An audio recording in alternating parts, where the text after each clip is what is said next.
السلام عليكم ورحمة الله تعالى وبركاته متابعي الكرام، أسعد الله أوقاتكم ومرحبا بكم. نتمنى من الله تكونوا بخير وعلى خير وفي أحسن الأحوال. اليوم غادي نهضروا على واحد الموضوع اللي أكيد غادي يخلق شوية ديال النقاش بين عشاق السيارات. كاين واحد السؤال كيتعاود ديما بين عشاق السيارات وكل مرة كيتطرح كيقسم الناس على جوج ديال الأطراف. السؤال هو السيارة القديمة اللي كانت بسيطة وقوية وما فيهاش بزاف ديال الإلكترونيات أحسن من السيارة الحديثة اللي ولات عامرة بالتكنولوجيا والأنظمة الذكية؟ الأولين كيقول لك الحديث القديم هو اللي فيه الروح والصلابة، أما جديد اليوم غير البلاستيك والإلكترونيك كيخسر بالزربة. والطرف الثاني كيرد الزمان تزاد لقدام والسيارات الحديثة وفرت لنا الراحة والأمان والتكنولوجيا اللي ما كناش كنحلموا بها. شكون في هاد الطرفين عنده الحق وشنو الفارق الحقيقي بين طوموبيل ديال البارح والطوموبيل ديال اليوم؟ في هذا الفيديو غادي نقارنوا بيناتهم في نقاط حاسمة باش نعرفوا شكون اللي كيكسب المعادلة. يلا نبداو على بركة الله.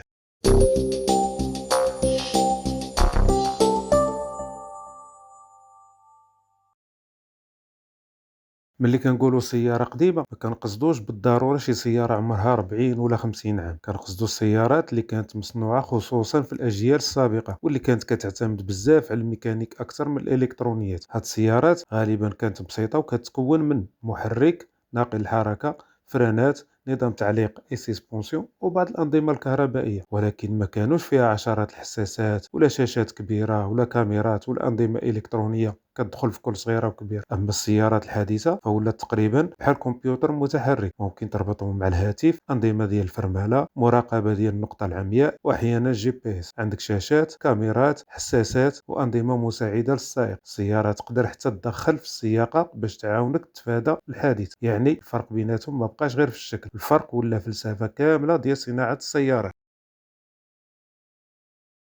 إلا رجعنا للسيارات القديمة غادي نلقاو أن الموتورات ديالها كانوا غالبا أبسط، ما كانوش فيها هذا العدد الكبير ديال الحساسات والأنظمة الإلكترونية اللي كنلقاوها دابا. وهذا عنده واحد الجانب اللي إيجابي ومهم، هو أن الميكانيكي كان يقدر يفهم السيارة ويشخص بزاف ديال الأعطال بطريقة مباشرة. إلا وقع مشكل في الموتور ممكن الميكانيكي يبدا يقلب على المشكل بطريقة تقليدية، وقطع الغيار كانت كذلك في بعض الموديلات بسيطة ومتوفرة، ولكن هذه البساطة ما كتجيش دائما بلا ثمن. السيارات القديمة غالبا كانت أقل تطورا في استغلال الوقود، والمحركات كانت كتخرج القوة بطريقة مختلفة، والانبعاثات كانت أعلى مقارنة مع بزاف من السيارات الحديثة. أما السيارات الحديثة فالموتورات ولات متطورة بزاف، دابا ممكن تلقى موتور صغير الحجم ولكن كيخرج قوة محترمة وكيستهلك أقل من موتور كبر كان موجود في سيارة قديمة. ولكن في المقابل كلما زادت التكنولوجيا كيزيد التعقيد، وهنا إلا وقع عطب كبير الإصلاح ممكن يكون مكلف أكثر وكيحتاج تشخيص إلكتروني وخبرة متخصصة.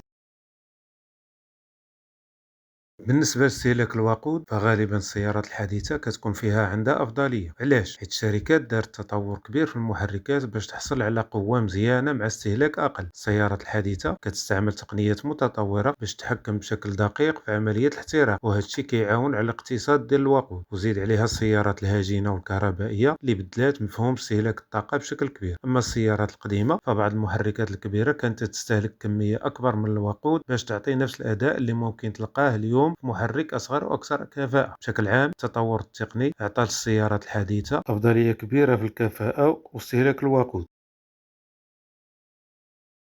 إلا ركبتي سيارة قديمة ومن بعد ركبتي سيارة حديثة من نفس الفئة غالبا غادي تحس بالفرق بسرعة. السيارات الحديثة ولات مصممة باش تكون مريحة أكثر، عندك عزل صوتي أحسن في عدد كبير من الموديلات، كراسي متطورة، تكييف أوتوماتيكي وغيرها، وأحيانا أنظمة كتعاون السائق في الطريق. حتى طريقة التعامل مع السيارة ولات أسهل.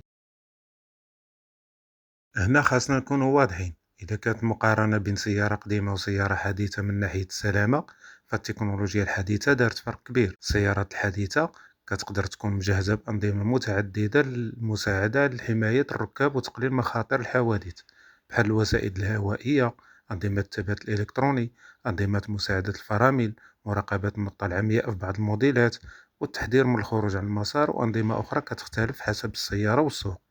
وزيد عليها أن هندسة الهياكل ديال السيارات تطورات بشكل كبير، يعني أن السيارة الحديثة ماشي غير شاشة كبيرة وموتور جديد، كاين تطور كبير فكيفاش السيارة كتتعامل مع الصدمات وكيفاش كتحمي المقصورة. ولهذا إذا كانت الأولوية عندك هي السلامة فغالبا السيارة الحديثة عندها أفضلية واضحة.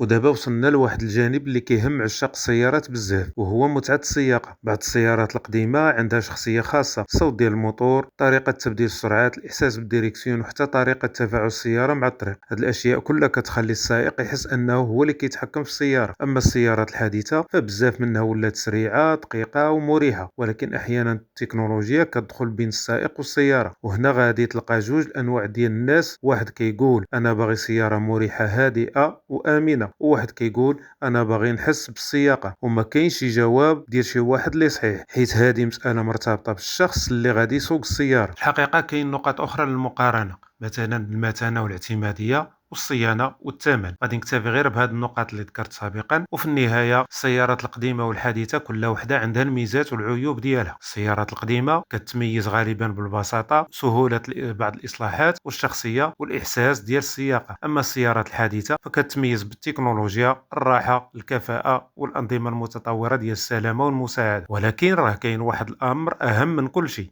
السيارات المزيانه هي السياره اللي مناسبه لك ومناسبه للاستعمال ديالك وحالتها تكون مزيانه. ماشي حيت السياره جديده يعني بالضروره انها احسن اختيار، وماشي حيت السياره قديمه يعني بالضروره انها اقوى واحسن. الا كنتي كتستعمل السياره كل نهار وكدير مسافات طويله، السلامه والراحه والاعتماديه خاصهم يكونوا من الاولويات ديالك. اما الا كنتي من عشاق السيارات وكتحب الميكانيك والاحساس القديم، فسياره قديمه مزيانه ومحافظه عليها تقدر تعطيك متعه وما تلقاهاش في بعض السيارات الحديثه. ودابا بغيت نعرف الراي ديالكم، الا عطاوك اختيار بين سياره قديمه قويه ومحافظه عليها وسياره حديثه من نفس الفئه، شنو غادي تختار، القديمه ولا الحديثه وعلاش؟ اكتبوا لي في التعليقات، وما تنساش دير لايك للفيديو وتشترك في القناه الا كنتي اول مره كتشوف المحتوى ديالنا، وفعل الجرس باش يوصلك كل جديد ديال الفيديوهات ديالنا. نشوفكم في فيديو جديد ان شاء الله، والسلام عليكم ورحمه الله تعالى وبركاته.